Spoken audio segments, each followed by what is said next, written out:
All right, we have entered right into the time where we get to ask a genealogist, right? You can shoot from the hip, they're going to catch every bullet and throw it back to you on target. Okay? And so, just to get started, so you know a little bit about who these good folks are, I just want to go through a couple of guiding points for this part. And again, I just said it was a quick fire dynamic. So what that means is that you can be thinking about your question right now out there, and you ask a question. All right, and we will pose it. Maybe one person or two people may have something to say on it, and to our panelists, we'd actually that you'd give your brief version as best as possible, but dynamic, and keep it moving forward. I really want to engage this process to get as many questions you'd like to ask for this opportunity. Okay, is that all right? One other thing, if our conversations can turn into just brief comments among one another, make sure your phones are also off. And again, I mentioned quick fire. Here we go. So, Miss Doris, when I call your name, just please raise your hand. Miss Doris Posey. She started researching her Union County, South Carolina family in 1995. In 2000, she and Monica Hackney organized the Metro Atlanta chapter of AAHGS with only 12 charter members. We're with the founder today, right? We're talking about history and pioneering. I got to touch your garment because I remember. Last year, 2023, she was elected Vice President of History with the national organization. Wonderful. She has found several significant documents over the years, including a 1923 Civil War pension application and an 1858 South Carolina will naming her ancestors. Doris started her research to clarify a startling discovery found on her birth certificate years before she started to research her family. Miss Doris J. Posey. You can clap. Oh, okay. So this is hers was first, and it was it was longer because she's the founder. And so the rest of them are gonna be brief, but you can learn more about them when they speak. So Miss Jan Bryant, she lives in Fayetteville County, Georgia, and she's from Illinois. She's a family historian and a genealogist. She specializes in free people of color and research in Illinois, in North Carolina, Georgia, Texas, and Nevada. She also did a presentation for Family Search downstairs for the Learning and Beginning African American Genealogy. They just had, when you were up there, though, you were demonstrating stuff. I saw you. You were part of the presentation. Okay, thank you. That's Miss Jan Bryant. Been on this panel. Y'all know she does something. You know it. Okay. Miss Karen Stewart Ross is a DC educator, sometimes freelance journalist, and she's a contributing author to the book Slavery's Descendants, Shared Legacies of Race and Reconciliation. Published by Rutgers in 2019. She's also a descendant of both the Shelton family settlement at Possum Trot and Stewart, Patterson, and Allen families associated with the African American unincorporated township of Lydic, Texas, located in eastern Travis County. Karen has also served as an interviewer, producer for a metropolitan DC radio show geared towards empowering women. That's Miss Karen Stewart. Thank you. All right. Our beloved Miss Judy Rose Weaver from Natchez in New Orleans. She attended Xavier. She's a historian and she's a special project coordinator for the AAHGS National. And her special project that she's working on with Miss Mavis Sailors is the Civil War Blue Jackets Project. You may hear a little bit more about that. Yes. Thank you. And I am, let's see, Miss Jacqueline Hughes. She's a genetic genealogist who uses DNA along with traditional research methodologies to determine biological relationships. She specializes in identifying unknown living family members in African American research in the Southern United States, including identifying enslavers, using property land records to validate research, and documenting Black cemeteries. That's Miss Jacqueline. Also, I want to note that as we are remembering and researching and relearning, we're also in reunion. So my elder cousin, my big cousin is here, Miss Cheryl Campbell. She is of the Hunter lineage. She lives here in Georgia. This is our first time meeting. Yes. So I need Cheryl to meet our Hunter cousin, Jackie, right here. Yes. So we, it's already activated. Folks. So yes, the hunters. And so we're going to start with the first question, and I'm going to launch it. And that is to my beloved panelists. What is the difference between family history and genealogy? Or what are the similarities? Anybody like to take that? Or distinctions, I would say that, not difference. Well, Miss Doris? I'll start just with, this isn't anything other than my take on it. Sometimes we're reluctant to call ourselves genealogists. But if you put in a certain amount of time, it's like if you keep a child for 18 years, even if you didn't give birth to it, sooner or later you're going to call yourself a mother. And genealogy is like that. To me, genealogists research records, regardless of whose records they are. And what we try to do in genealogy is to prove an oral story using public documents. On the other hand, there are family historians, and they may not be so engaged in the records the way a genealogist might be, but a family historian wants to record their family story. And they may not be as intent about the actual documents, but we have a common bond, so I use them interchangeably. Anybody else? Okay, everybody. Okay, just you can keep that's you all's mic. Any questions out there? Because I definitely have them. Yes. Go through any classes or anything like. I mean, I do it just as a hobby. I don't have to go through any classes. I remember one time taking a class through the Mormon Church.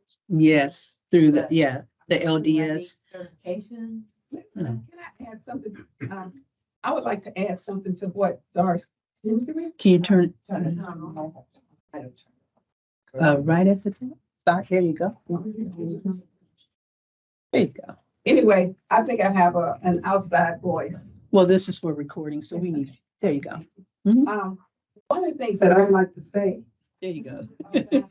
For instance, in a family historian and a genealogist, generally you're recognized as a genealogist when you completed what's called the genealogy proof standards.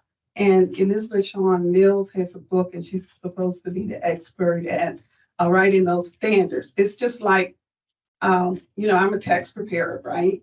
But I'm not a CPA. I know tax, but I don't know the principles behind because I'm not a CPA. So that's sort of the differences until you get to that point where you can do the citations according to the standards. And if you can do the research according to the standards, I don't say I'm a genealogist. I'm still a family historian, if that makes sense.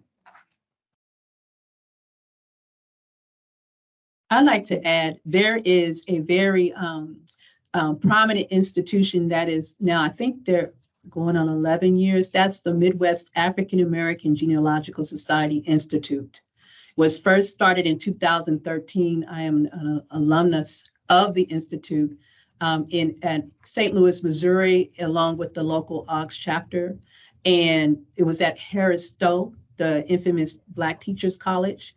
And what it is the teaching institute about how to research us, because there are certain methodologies and certain practices and pro tips from professors, teachers, historians, genealogists, and or certain institutions that partner in so that we can get beneath our research, because our research is not traditional research.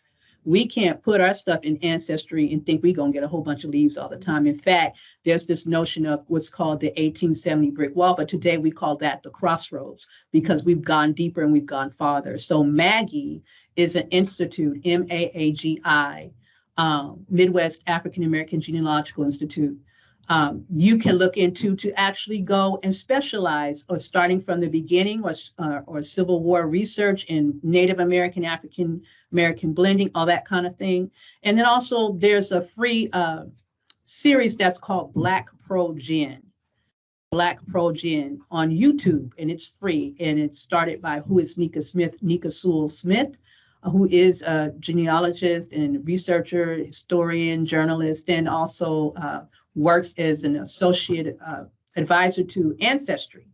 And there's like hundreds of episodes of all things Black and genealogy.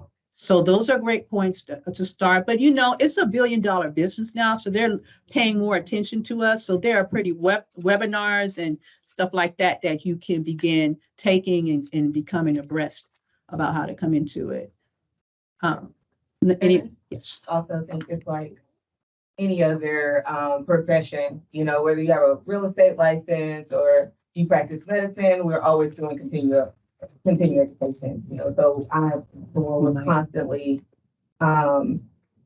educating myself. I'm constantly taking classes with a lot of the places that Regina mentioned, and there's others, the libraries or whatever library system that you are a part of, they're always offering. There's Root Tech, there's so many different organizations that are out there that are available, or different communities, even like on Facebook groups like Freedmen Bureau Fridays, and different organizations that touch on specific topics that can give you more in-depth knowledge on those, whatever area you're researching. What did you say? Did you say Freedmen's Bureau? Friday. So, Yes. Dr. Shelley, that's a part of the Descendants Project at the University of Virginia. And what Dr. Shelley does, she runs that, and she teaches us how to utilize the Freedmen Bureau records to actually continue our research past that 1870 point that, we're talking about. We kind of lose a lot of our African American ancestors. And so she teaches us how to utilize those records and go through it. So they meet every Friday religiously. And you can bring your questions. Yeah. There are people who have questions. You can just, get on and watch and observe and watch how they're doing it and apply it to your research later. It's a really good resource, but they also have a Facebook group that you can connect with and get access to not only the Zoom call, but also just, regular communications within the community. That's Freedmen's Bureau Friday. It's every Friday. And Dr. Shelley Murphy is the lead genealogist coordinator. Dr. Shelley Murphy, Shelley, Shelley Viola Murphy. And I think the Facebook page is actually listed under UVA Descendants is the name of the Facebook page. UVA? Yeah, so the University of Virginia. I don't want to belabor the point, but in all transparency, I really need to confess something. I'm not the person who goes to the classes. I read books. I research on my own. I usually avoid classes. I admire people who go to the classes and who gets the credentialing. But for that one or two people in the room who might be discouraged by whatever reason, not really that person who goes to the classes or seeks the credentialing, you can do what we do on your own. There are excellent books, there are resources, there are online classes, everything that's been mentioned about classes, but you can be selective about what fits you. What has fit me has not been that track. And but I've been doing this a very, very, very long time, and it's patience, but it's mostly passion. Absolutely. Next question in the yellow. Oh, I'm sorry. Okay.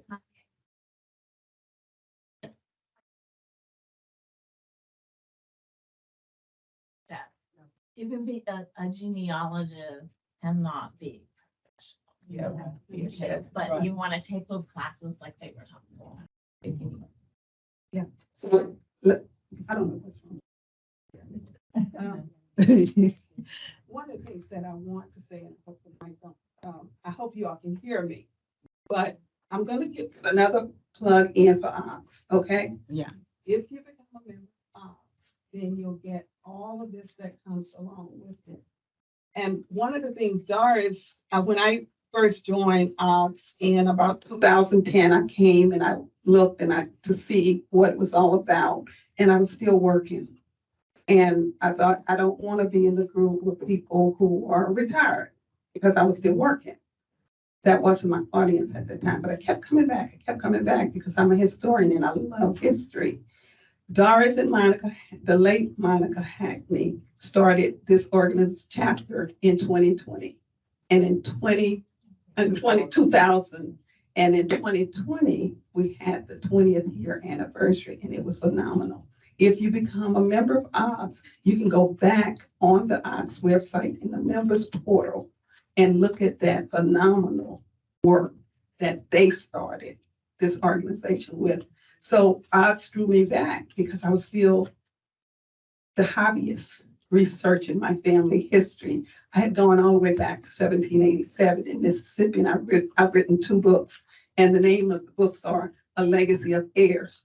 I don't know why I selected that topic because but for whatever reason I selected it, it was because I was able to go back to 1787 in Mississippi and my family. I knew my family had been there for generations. Then this new group of AAHGS leaders came along that Doris and Monica turned over to Tammy Ozier, and now Tamu Taylor, who's the president. And they came in with all of the technology, whereas Monica and Doris and Emma Hamilton, who had been once a president, had been doing the research in a way that they knew because they loved to research.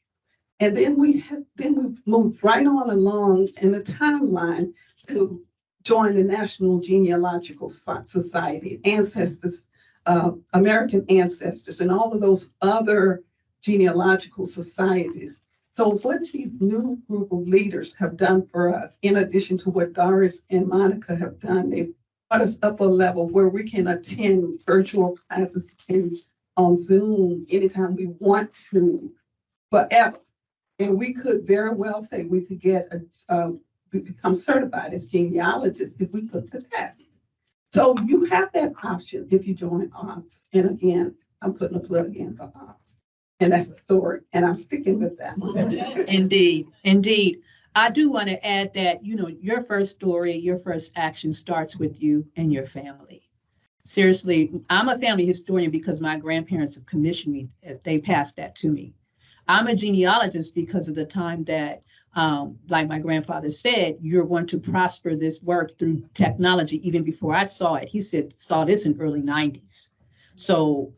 And so when that came, it's like one of the presenters mentioned about evolution. It could have been Dr. Jackson. So with evolution comes the technology and so on and so forth. And certainly with the pandemic, it was extremely helpful and kept us engaged and kept us in kinship, so on and so forth. But fundamentally, it starts in the living rooms. It's just like the sister Trelawney has said, it starts with talking with the elder, young folks talking with the elder, gathering those stories. And then at least we have more access and different, veins we can go through to learn more if we want to next level our work. Thank you for that, panelists. Can I, next question. The yellow, was that you?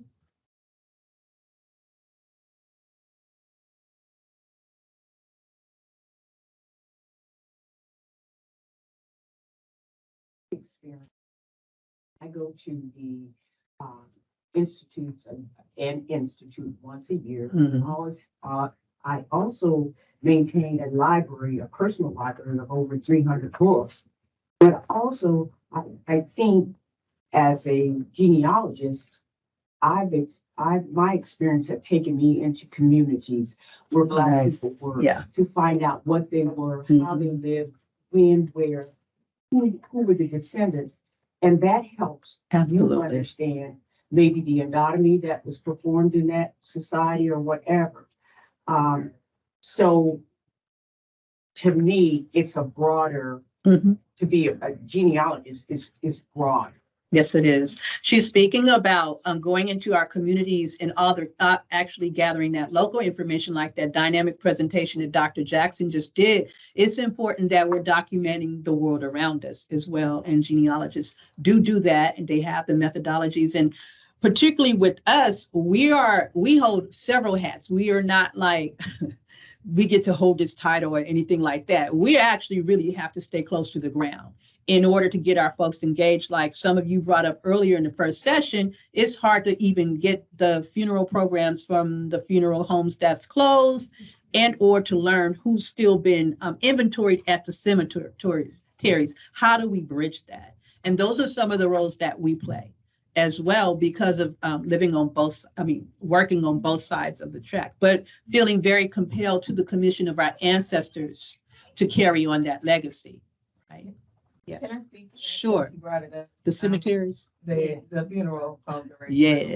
Yes, by all means. Because I do a lot of research in small towns, specifically, and we're talking about funeral homes in small towns, and a lot of them have not caught up to putting their programs online or things like that. And so my experience with a lot of them reaching out to them directly, begging them for, them to go through their doors, is that you do, and I think Dr. Jackson mentioned it in his program, you do have to build the relationship with them directly. And we just have to start from here, because a lot of them don't keep it. I've even heard that, they feel like the programs are the property of the family, right? And so for them, they don't feel like it is that they're able to give those out, or they don't even think to select them because they're the property of the family. They send whatever's left over back home with them. That's true. And so it's building the relationship with them and having the conversations with them directly, and then moving forward with them from that point is what has helped me to be able to collect. And then I'll also say,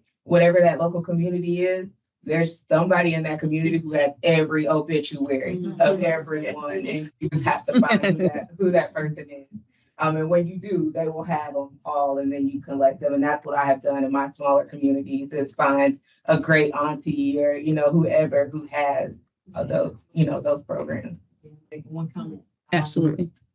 Even since we were talking, I was thinking in my head, who would have these obituaries if I can't get them?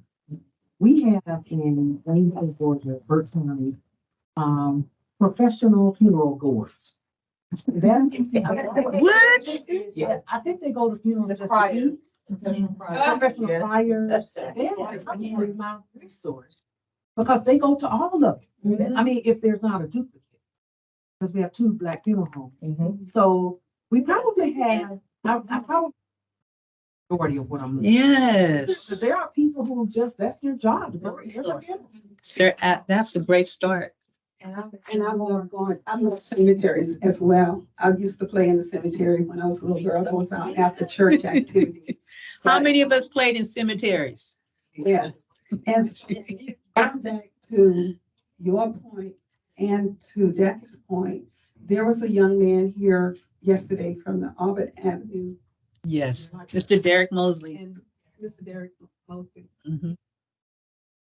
shared with us in his presentation all of the different funeral homes, churches, cemeteries, and all of those that have donated to the Auburn Avenue Library. The young lady, Tiffany, what was her last name? Tiffany from the Atlanta University Center? Atwater. Okay. And you all remember on the last OPS call, we talked about the yearbooks from the universities and all, and universities, especially HBCUs. Great grandparent may have gone there in 1920. The daughter went in 1940. The son went in 1960. The legacies are there at the AU Center, and I think the website is AU Center Woodruff Library, and it has all the yearbooks of those students that attended, as well as a lot of other information that I forgot. But it was just so awesomely, overwhelmingly good, because you don't have to go anywhere but to your computer at home and look for those types of things online.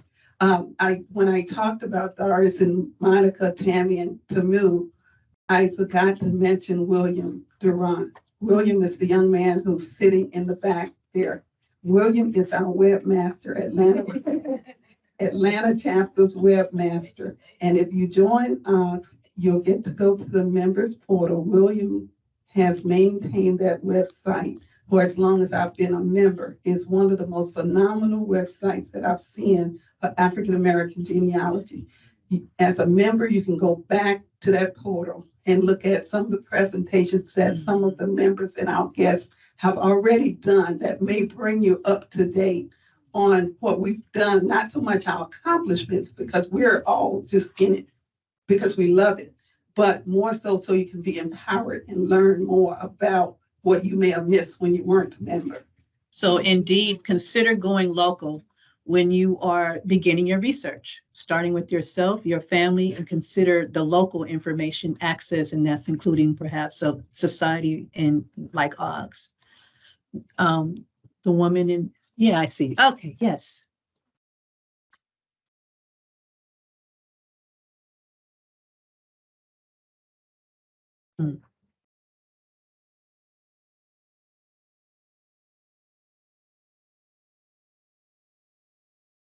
More about my father's family from Virginia.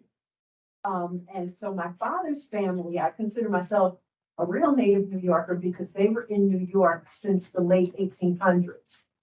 My father was born in New York in 21, and his parents were there since they were teenagers when they came up from Virginia. So here is something that I found out that I hope you can guide me on, and how I can find out through the use of the materials of the Georgia Archive. In the interest of time, can you move to that inquiry? I'm just curious to know. Okay.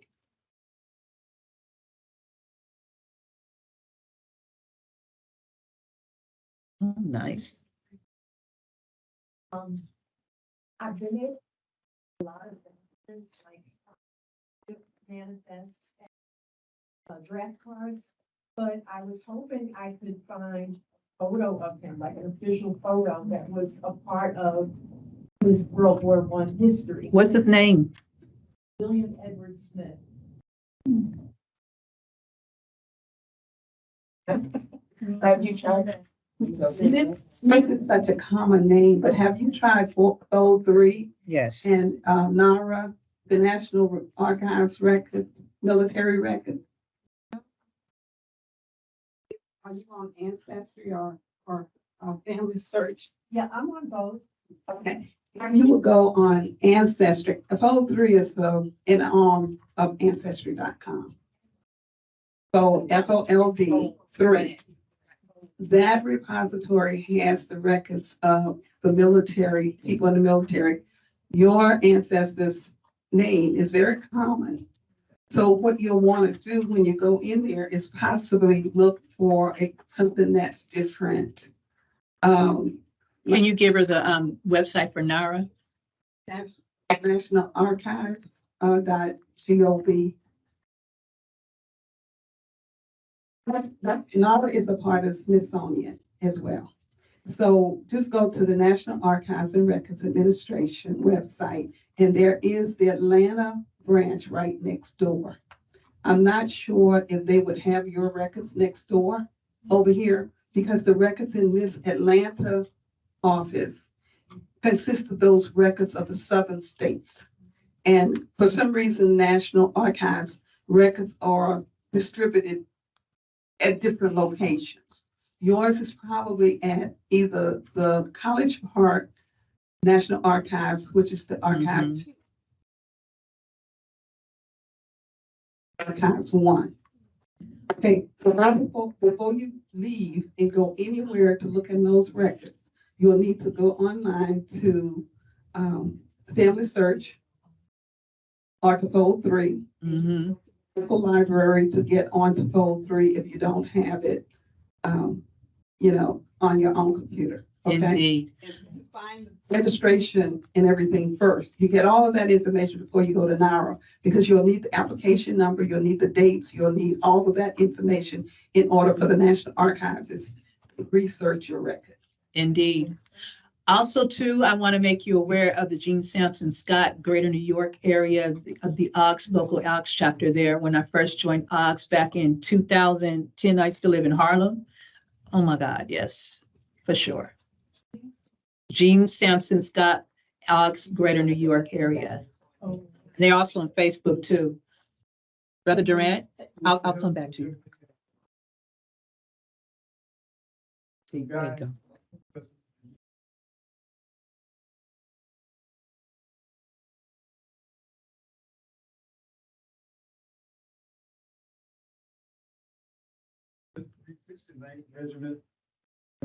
Wow. Okay? He says they didn't like the name.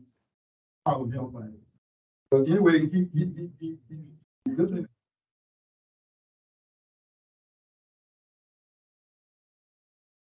It's a PDF that has links to him and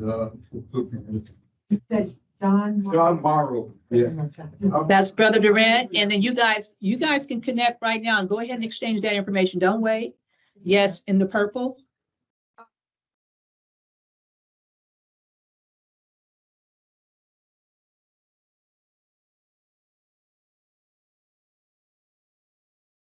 I possibly can, Mhm. but his dad came from Nova Scotia, Yes. Mhm. so that ended for me. Now, I went to the library, the archive in DC, Right. and all it gave was my grandmother's name and his name, and all the other was blank. So are you on Ancestry at all? I was on there, Okay, because if you're on Ancestry, and they didn't give me any more, well, ancestry, it's been about 5 years ago. Oh. They didn't give me any more. That's why I don't have it. they're updated, yeah, I mean, yeah, they've had some updates too. Mhm. So if you go on there, they're, of course, they're international and so forth. They should have, some records should come back, regarding.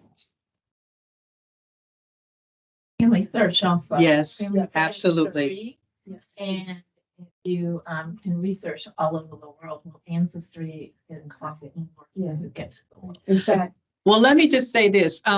When you're researching while Black is by any divine means necessary. We have to do extra and to cast a wider net. So we can't even quibble over costs and stuff except to, generate some funds so that we own it, right? So she just said Ancestry, family search. And you can also, if Ancestry, always access it at your public library if you don't have a subscription at home. So it is free for the public library. That's right. There you go. Family search is free also. Yes. And I will say this, if you can't find it on Ancestry, go to Family Search. That's it. Yes. Because a lot of times Family Search will have a lot of things, because I think it said a lot of things from Ancestry comes from Family Search. Yeah. Anyway, so they'll have a lot of stuff. That's right. Family search, One of the other, produces it for Right. ancestry. Mhm. one of the other things, No. I forgot to say when I was talking about Fold 3, there are family history centers around Atlanta. Find one of the local family history centers around Atlanta and go into one of the family history centers that, that ties into, Latter-day Saints.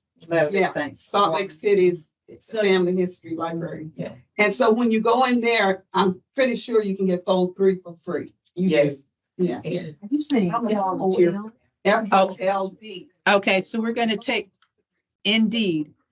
And please, yes, I was going to say, please, can you assist her? And then I have something else for you too, okay? All right, we're going to take a question. What's your name? Pat McDaniel. That's my mom's name. Okay, Pat. Sister Pat. Her name is Patricia Ann too. Oh my God. Okay. And then you.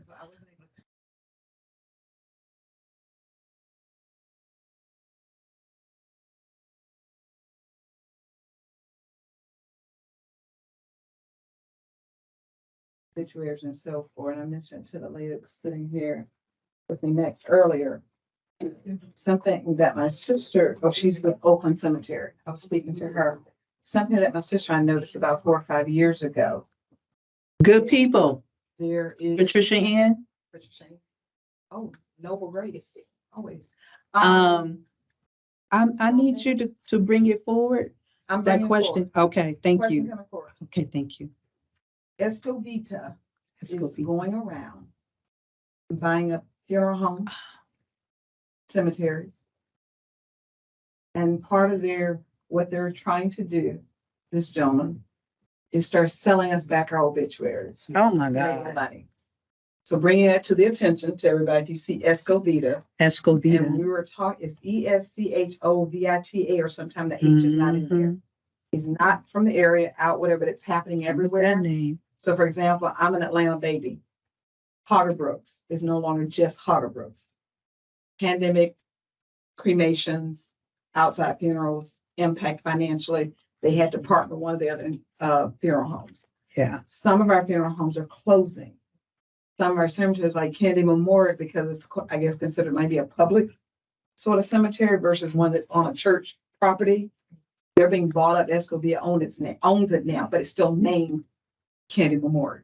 And I have family members buried there. So my question becomes, has anybody saw it? Has anybody thought about how we keep from becoming like the stock market on top of our ancestors? What you said. With all of this that's going on. And I add that to piggyback because Family Search is the first. And where you save money is that you have to do a lot of work through Family Search. You're paying Ancestry because they index it. Yeah. I don't know whether it's true or not about Blackstone and all that, but the point is, it's big documents business that I've had for 20 years.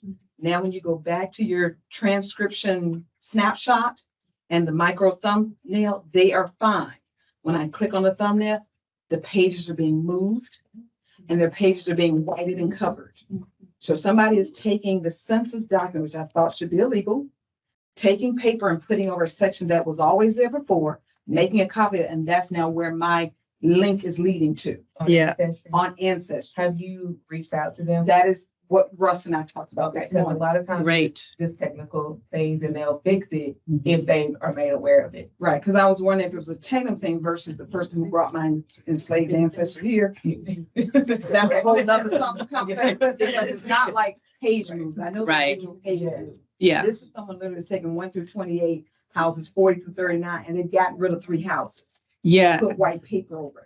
And then you don't see them. So that's No, that's the other thing is the business is moving, and so is the technology with these different companies, right? And so it's messing up our research byways and pathways and glitches, and some things are being so shifted that we see absence of information that we're used to seeing. And so we're often reporting and complaining every week in our study groups. And I would highly encourage that any and all times that is happening to you. It had to do with how do we keep people from covering up our stuff? Covering up our stuff, especially, when it's been there before. And also that there is big business off of our deaths now. It's a $1 billion business. Not even just with online, but also with the cemeteries, how our funeral costs, so on and so forth. Jackie, did you say something? I'm someone who goes into the cemeteries and looks for them, and I'm in them. Sometimes even try to clean them. But so real. What I see is we're disconnected from our cemetery. Yes. And until we get reconnected with them, they are vulnerable. And they will continue to be vulnerable until, my generation, the generation younger, they start to get involved and they know where their people are. They contribute to whoever is maintaining that cemetery. So you don't send those $20 and $30 and $40 a year, because we don't know that our grandmother or great grandmother is buried in those cemeteries, because they need those things to be able to keep up the maintenance on them. And when that one person who was maintaining them, and when they pass, that cemetery goes, and then you can see it. And so I think it's a part of your question. Part of it has to be more of our involvement.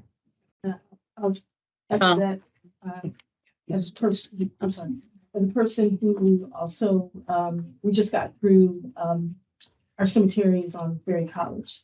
We were just recently able to get a historical marker put there.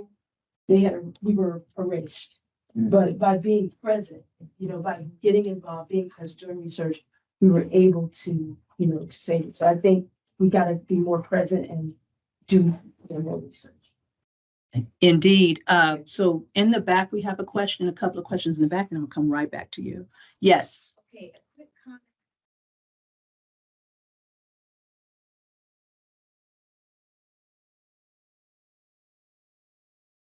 Jesus Christ of Latter-day Saints. And as a family history missionary, they do extensive, especially on family search, to use that.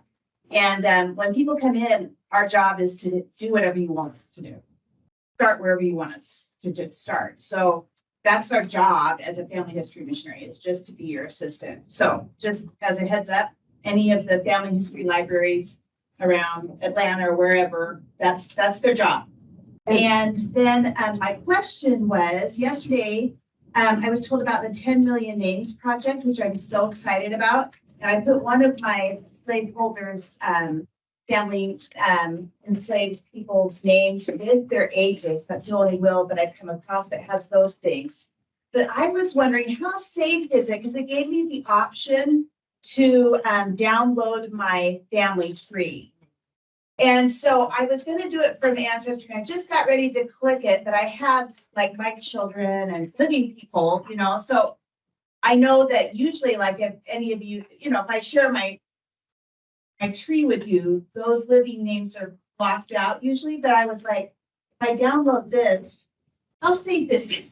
Because I want to, but I also want to make sure that living people within my family, you know, and that I assume this is a really reputable thing. Does anybody know? Download it and do what with it? Well, so it's in that 10 Million Names project. It gave us the opportunity, because I have a lot of slaveholders' names, not everybody, you know, but as I've been researching, I know they're in this particular little thing, and I've been writing down the enslaved people's names. So I was going to just quickly put in each one of those. Oh. But I also thought if they had my tree, they could navigate and do whatever. Make another one and take out the people who are living, yep, and just do, and then download that. And then download that, because I was like, well, you should be, excuse me.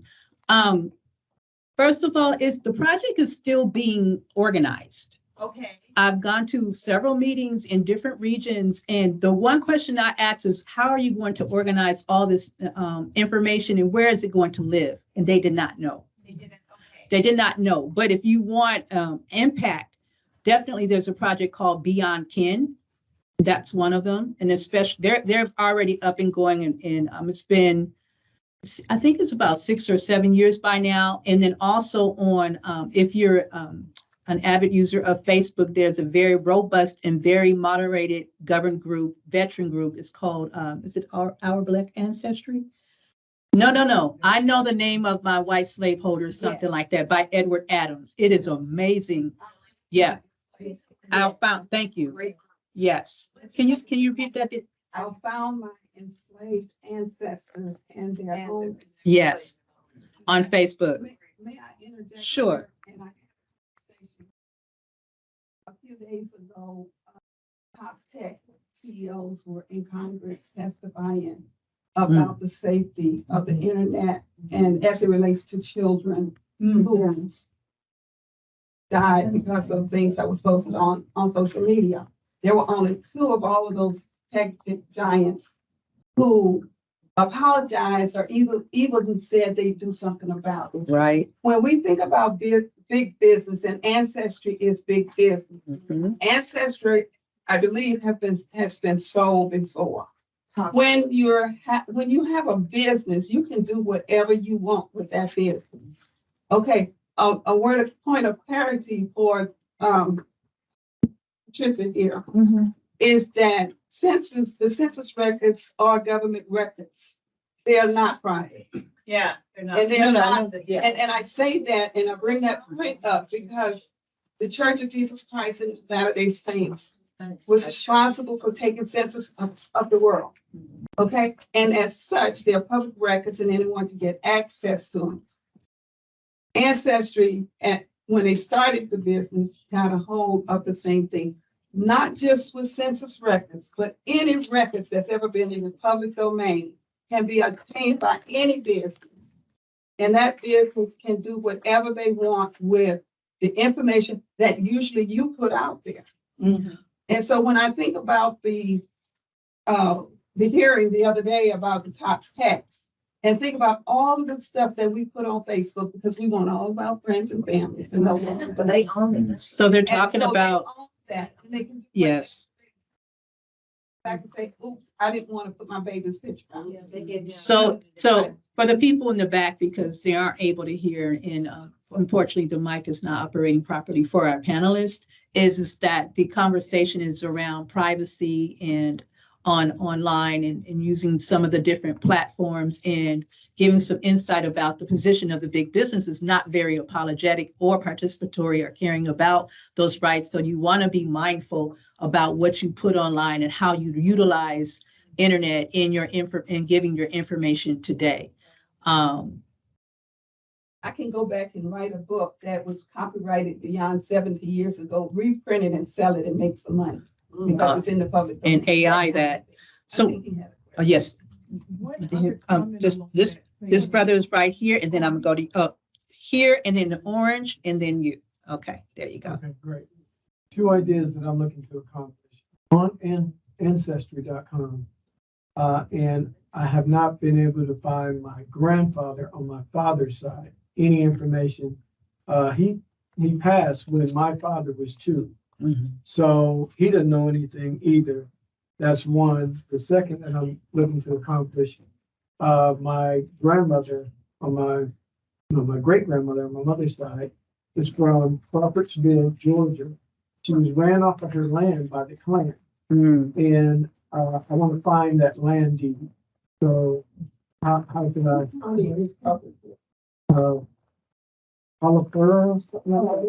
And what year? I don't know. Run out I don't know about? the year. So this is your grandmother or Great-grandmother. great grandmother? So we can guesstimate from you. No, I'm not being, No. we're saying that, but count back 20 years for on average every generation. That's a Right. good year to start with. Or you could just start with the index for the county that you're looking in. Right. And just go by the last And that's name. on Family Search. Go to family Family search. search. And that's, I'd like to suggest another approach. Yeah. All of these things, when you start doing family history, it's a lot of what I call getting your hands dirty. And there are some people who they start gardening and they like playing with roses. You don't really get your hands dirty with roses. So much is on. When we first started, I'm going to go back to one of Judy's points. When we started in 2000, we were going to East Point and rolling film. It was many years later before the things that we were finding on film actually turned on online. So there are a lot of online researchers. I don't call that getting your hands dirty. That's pretty much quick and easy. I can trace your family back to 1870 with my eyes closed. Anybody up here, people in the audience can do that because it's so convenient. Getting your hands dirty means going into the courthouse. Right. It means taking a DNA test because there's so many of your family members right now who've already tested. They probably researched your family back to 1700s, but you just have to find your matches and then start looking at their public trees. Their public trees, and I never copy what's on a public tree, but it's the best hint that you will get. And we can talk to you all day about how to go back and find and where to look and all of that. But these resources from your DNA matches will take you faster. It's like taking a jet plane to where you're trying to go instead of walking. So that's one thing. The other thing is that for the lady who talked about Nova Scotia, the thing about, here again, you're in an area where you really need to get your hands very dirty. That means you got to find out about Nova Scotia, whether you want to or not. If you live in South Carolina, Texas, you got to know more about Texas. I know a lot about. Oh, okay. Well, what I'm saying is that those of us who are sitting up here are people who have opted to get our hands dirty, very dirty. So we've been in the game, or even if we haven't been in the game long, we're in the soil, what my mother used to call the black dirt. Yeah. We're actually digging in the black dirt. Yes, now. nails is And dirty. because that's where things will grow. And so all I'm saying to everybody who's in here, and I want to make we spend a lot of time talking about cemeteries and records and all of that, but in your research, I need to point out the reason you want an obituary is because women's names are so hard to find. Yes. If a woman marries at the age of 18, she's very hard to find because at 17, she's with her family. At 18, she's with her husband. She has a new name. You have no idea who she married.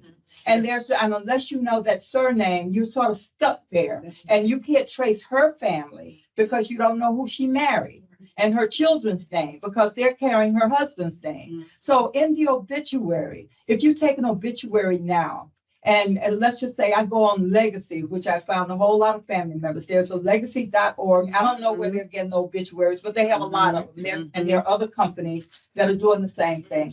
So you look at the obituary, the person died yesterday.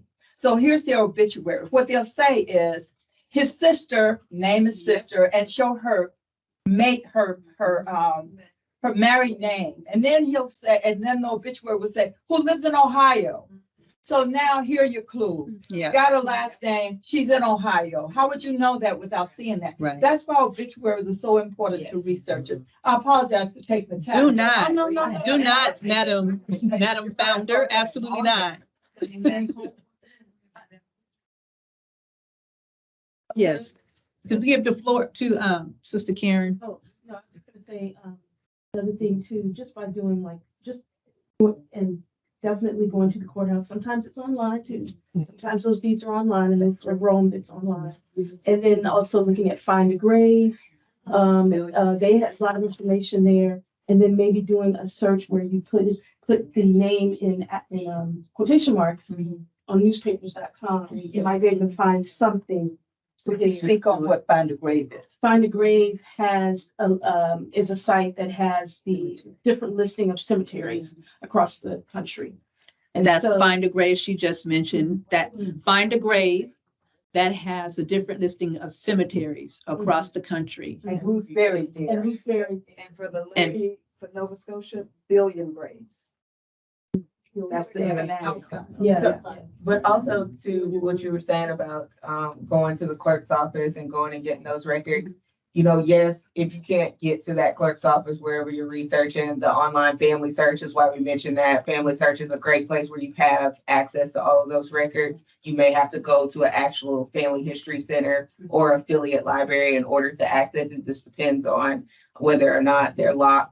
But that's a resource for you. But going to the clerk's office it's such a good thing to do because you have the people that are there. A lot of them have been working in that clerk's office for a long time, and they have so much more information about the people who you are researching. They know about the town, they know about the families who are related, and they know what records are there that you may not even think to look at when you're sitting at home online, but they will have that specifically in that county, correct? Yes, specifically in the county of where you're looking for that deed record, you would want to go to the property records and search in that index by the last name. And then you can, you know, kind of maybe get an understanding of what land your great grandmother owned. Time to get your hands dirty, folks. You heard Miss Doris. And then to your point about knowing your grandfather, the DNA, like you mentioned, that's gonna, if you haven't done your DNA yet, then that's gonna be the thing that's gonna be. And be open to this is name may have changed too. You gotta right into that. Okay. My only concern with the DNA is privacy, or when you give up your DNA, are you giving them part of ownership to everybody. They already have our DNA. Brother, let me just. You go to the doctor, right? You pee in a cup, right? Or you I know your blood type. you do a biopsy. They have it. You go to the eye doctor. They Yeah. already have everything. But But you're if saying healthcare records are no, Right. even though you think they're private, they're Right, not. but if you want to start, because you always look at terms and conditions, go with MyHeritage. They're the ones that do pretty well with honoring. Ancestry, 23andMe will put your health stuff out I there. will say, but at MyHeritage, you're not gonna get the best result when you're starting off if you do But if you're MyHeritage. concerned about that. Yeah, but Yeah. Ancestry, you have it, they give you settings, right? So that you can be private. So if you're privacy concerned, if it's not about your genetic material, if it's just maybe about protecting your match information or who you're matching with or yourself or who you're matching, they have those settings on Ancestry so that you can change the name of your kid to whatever you want it to be, so that you don't have to be out there until you're ready. That's right. You can change it. Because I understand, brother. Because you might put it in there, you might find secrets, and you might want to know those yourself and get you have the settings to be able Yeah. to make that And private. if you're still not comfortable. Okay, if we can yield the floor to the people in the back, I want to make sure I get our folks in the back, and their hands have been up patiently. We're going to go orange and then turquoise blue. Buffalo Soldier, DST in the corner, did you have a question? We're so sorry. I'll try to recant it for you, okay? Okay, okay, you got it. Yes.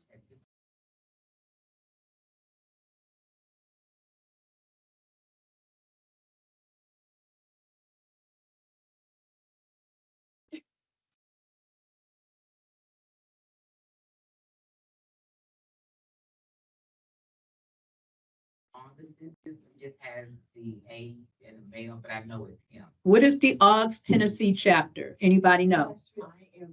Nashville, and there's an East Tennessee. It's the fourth Friday of the month. Fourth Friday of the month at 1 p.m. And There you go. Hallelujah. Thank you. Did you have another question, sister? Yeah.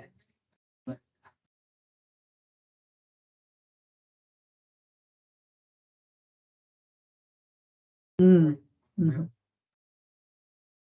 Great uncles were porters on the 1940s railroad in Georgia. They actually have records here in the archive. Or if you have ancestors who were that worked on the railroad, they keep those, they house those records here Sure at the enough. archive. But not all the records were, not everybody who worked on the railroad was employed by the railroad. Well, that's true. Private company. Were they Pullman porters? Okay. You yield the floor again, Ms. Doris? I was gonna say Pullman porter records are available, but I've gotten those records for a family member. They're good to have, but they don't really reveal that much. What I ended up with was a scheduling of scheduling of the routes and what routes he was on. Yeah. But one of the things that came of it, you'll need a death certificate to present to request those records. Most people who worked on, people who worked on the railways, their social security number starts with the number 7. And so that's a clue whether or not, for everyone else, that's a clue as to whether or not your ancestor worked for the railway because of the social security number. But the records, if I'm not mistaken, you may want to help me, and I believe those records are in Chicago. Newberry Library in Chicago. Thank you, Ms. Doris. My D9 sister, DST, over here to the left. Yes. That's you.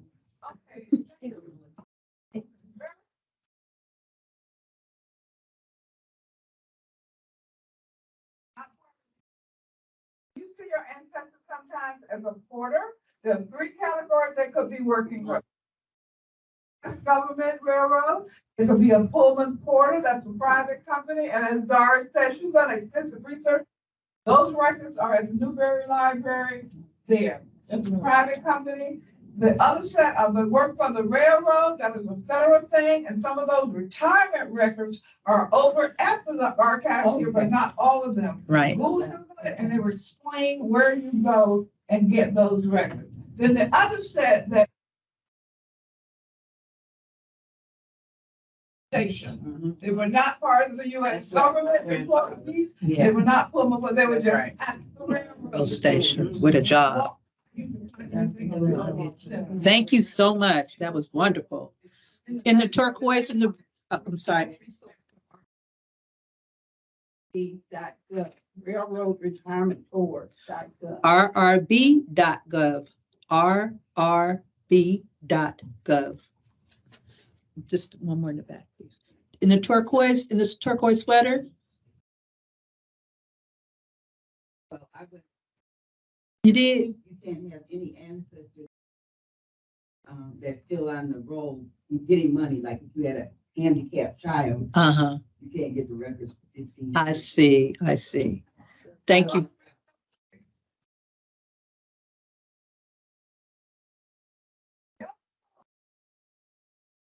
Right. You may get it and you may not. It's a if, it depends on who's on the desk at the time. That is so true. I've seen them extensively because I used to work. I was used to be kind of a favorite volunteer, but now I'm not. Yeah, no, but you probably want, especially now, you're talking about 5 years ago, you could have accomplished that. They have a new administration, they have new restrictions, and just try it anyway. Like I said, in all the research, it depends on who is on the desk at the time. It's true. Thank you, indeed. We need to do this every month. Yes, in the yellow. Yeah, so I was gonna say, getting back to the obituaries, and it's something that I just recently started to do. And I would ask, that, maybe we consider doing this, but what I do is I go to, like, when families, how they have the couple of nights, before the services and stuff like that, go there and try to help them with the obituary.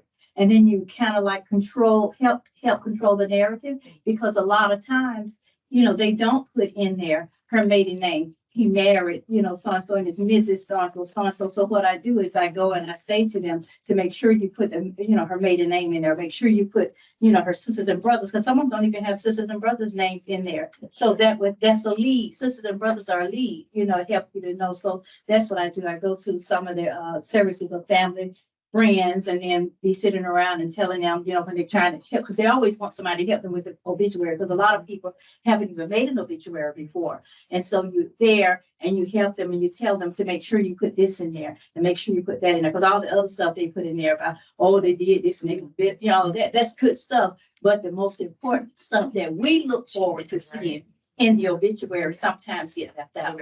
Thank you, indeed. Are there questions? Just checking. No, I was just gonna kind of piggyback on the cemetery and the funeral home.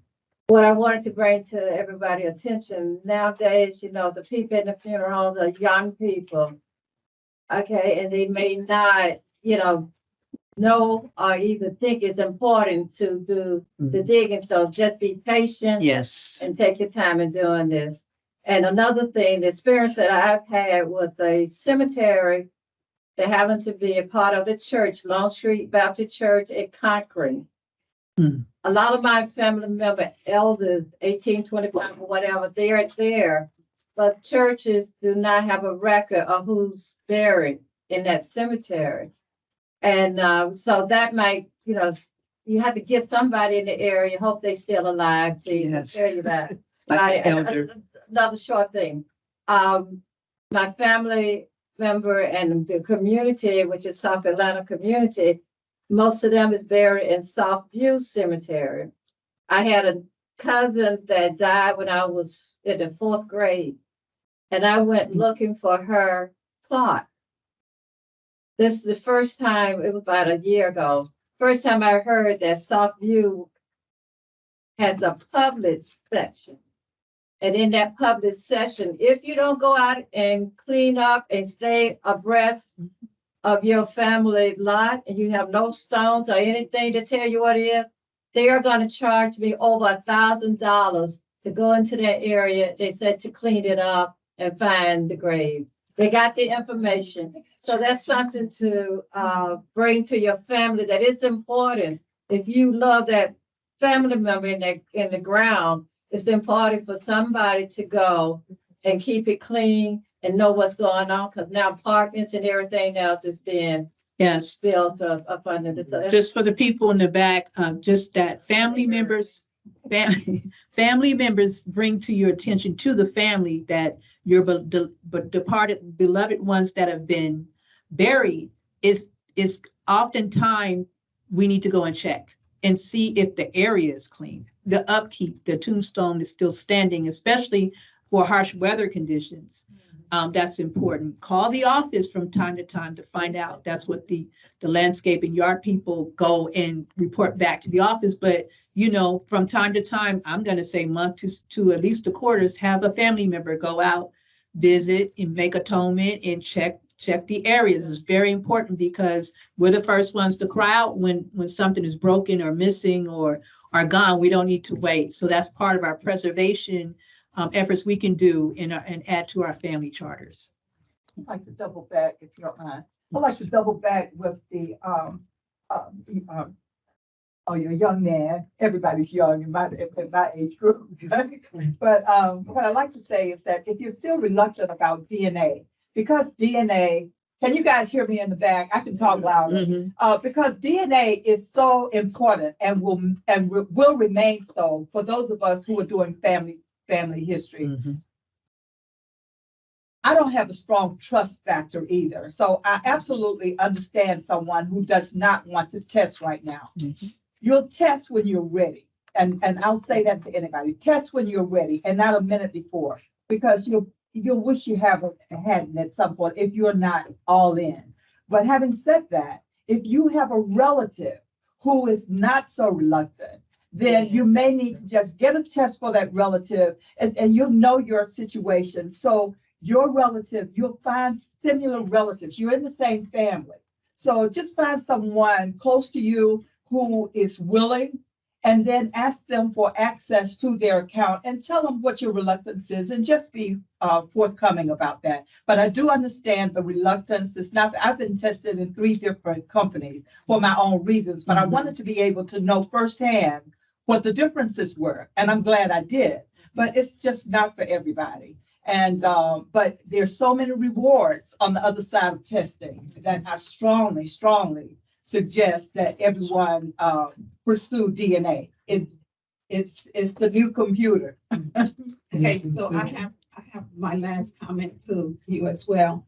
And I encourage everyone that when you go on your road trips or you go to the courthouse or whatever, go and take time to go first and get familiar with the area or the courtroom or whatever you're going to, because from what we left you with, you'll go to the courthouse and you'll be standing, looking around at all these books and you'll get overwhelmed and may want to leave. So go and take a visit there first, see what they have. What you're looking for, based on your question, you're looking for land records and you're looking for probate records. Those are 2 separate things. So when you go to look for the land records, you'll want to look for deeds. When you go look for the probate, you'll be looking for wills. Those, you know, they have all kinds, and the people in the courtroom are not required to help you. So that's why you have to go, even if you ask them questions, some of them are really nice and they'll help you because they're not doing anything, they're just sitting in there. Right. But but they'll tell you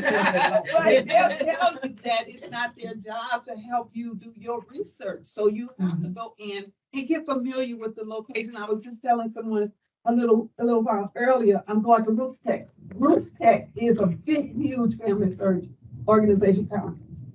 And I'm trying to get someone to go with me. I want people to go with me when I travel. Over 25,000 people. So that's how many people that are there. So I asked my friend, why don't you come and go with me? Just because she's never been to the Family History Center in Salt Lake City. I asked her, why don't you come and go with me so you can take a look around, get familiar, see what they're doing there. The missionaries there are very helpful. They'll assign one to you and help you go around. They'll leave you. You get to press a button and call them if you need them. What I'm saying is get familiar with the library or the archive before you go. And then you have your research plan, your research log the next time you go. And then you'll know what you're going for. You won't spend as much time and you'll be more successful in your research if you know what you're going to get and you know where it is. Indeed. One of the most important records that I found on my family was found because I just browsed in a book I was unfamiliar with in the courthouse, which was the treasurer's book. And this is where the state is making a payment to a person. And all I had was my great-grandfather's name. And I'm like, oh, well, here's his name. Oh, he's getting a check. Well, what's the check for?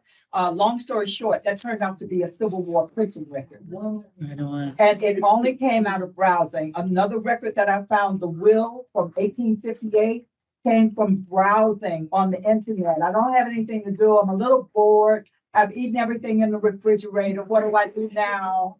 And I'm wandering around finally. So that's a part of what we do as well. So, you know, just allow yourself to casually be curious. And whether you're in the courthouse or on the internet, just allow yourself to be in a healthy way of thinking about your family. Well, what, I might find something, I might not, but, in the courthouse, look at everything you have time to look at. Thank you. Right. Thank you. So I'll ask at this time, and I also want to thank our genealogists. Let's give a hand for our genealogists. Thank you for the grace of time. We're needing to transition to our next session. But before we go here, again, let's give a better hand for our genealogists, right? And the next applause I'll ask for, I need you to act like you really mean it. Give a hand for yourselves and how you've engaged and participated and lifted this session. Yeah. Thank you, Ms. Doris. Thank you, Jackie, Ms. Jan, Ms. Judy, Ms. Karen. Thank you all so much for your expertise. Thank you so much. It's been a pleasure. Regina Calloway signing off.